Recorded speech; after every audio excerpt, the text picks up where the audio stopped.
پیش من، بیام پیاده حرم، قدم همو نظر ظهور مهدی کنم. راهی شدن عاشقان به سمت کرب و بلا، دارن میرن به حرم برا ظهور آقا.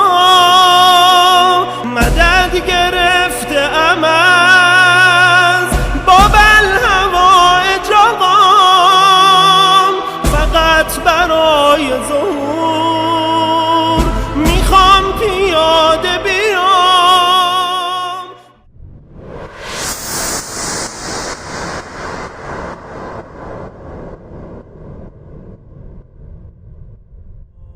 یکی از علما رسید در عالم رؤیا خدمت امام محمد باقر علیه السلام، سوال کرده آقا جان، تو امتهای قبل هم غیبت وجود داشته ولی هیچ کدوم اینقدر طولانی نبوده، چرا ما اینقدر مبتلا شدیم طولانی شده غیبت امام زمانمون؟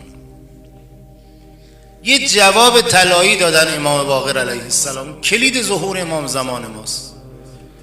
آقا فرمودن در امتهای قبل وقتی با این مشکل مواجه می شدند مردم اجتماع می کردند و از خداوند درخواست، ولی تا کنون توی این امت چنین اجتماعی برای این امر صورت نگرفت.